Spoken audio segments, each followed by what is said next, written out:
মানে যিটো খবৰটো পাই যিটো সন্মান লাভ কৰা হৈছে হয় কেনেকুৱা লাগিছে নিজৰ মনত কওক অলপ নিজৰ মনৰ প্ৰতিক্ৰিয়াটো জানিব হয় বিচাৰিছোঁ হয় মানে এই বঁটা প্ৰাপ্তি আনন্দিত কৰিছে স্বাভাৱিকতেই সুখী হৈছো আৰু আচলতে মোৰ প্ৰতি স্বীকৃতিকে মোৰ গল্পখিনিৰ প্ৰতি মই স্বীকৃতি বুলি ভাবিছো এইটো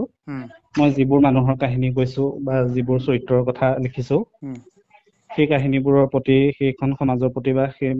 চৰিত্ৰবোৰৰ প্ৰতি এক স্বীকৃতি বুলি মই গ্ৰহণ কৰিছো আৰু যিসকল ব্যক্তিয়ে মোক এই বঁটাৰ বাবে যোগ্য বুলি বিবেচনা কৰিলে তেওঁলোকক মই আন্তৰিক ধন্যবাদ আৰু কৃতজ্ঞতা জ্ঞাপন কৰিছো হয় হয় হয় আৰু ই মোক কওক আৰু ই মোক ভৱিষ্যতে অধিক দায়বদ্ধতাৰে লিখি যাবলৈ উৎসাহিত কৰিব। হয় নে লেখা মেলা কৰিবলৈ এইখিনিয়ে। কেতিয়াবা অনুপাতিত হ'ল মই 2008 চনৰ পৰা লেখা মেলা কৰি আহিছো আচলতে মই বিদ্যালয়ত পঢ়ি থকা দিনৰে পৰাই লেখা মেলা কৰি আহিছো কিন্তু মই অসমৰ হেৰিত মানে ষ্টেট লেভেলত প্ৰথম গৰিয়সীত মোৰ গল্প ওলাইছিলে 2010 চনত কাঞ্চনজংঘা ৰোহন নামৰ এটা গল্প আৰু মই সেইটোৰ কাৰণে চন্দ্ৰপ্ৰসাদ শইকীয়া চুটি গল্প পুৰস্কাৰ পাইছিলো 2008 চনত সেই তেতিয়াৰ পৰা লিখি আহিছো গৰিয়সী প্ৰান্তিক প্ৰকাশ সাতসৰী আলোচনী এই 4খন আলোচনীতে গল্প ওলাই আহিছে মোৰ আৰু মোৰ প্ৰথমখন গল্প সংকলন চিচিফাছৰ পৃথিৱী সেইখন সাহিত্য একাডেমীৰ মানে নবোদয় প্ৰকল্পৰ অধীনত ওলাইছিলে হয় হয়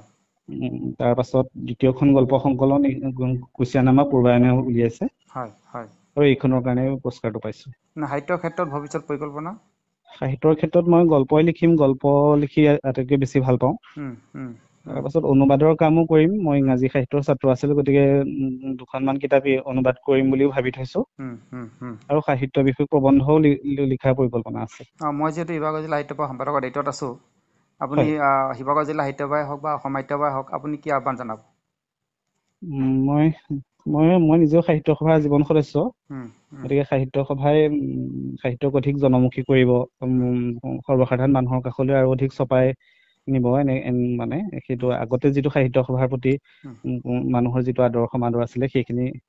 অধিক মানে আকৌ সম্প্ৰসাৰিত হ'ব বুলি ভাবিছো হয় ঠিক আছে ধন্যবাদ মই জানিলো বহুত বহুত ধন্যবাদ ছাৰ হ'ব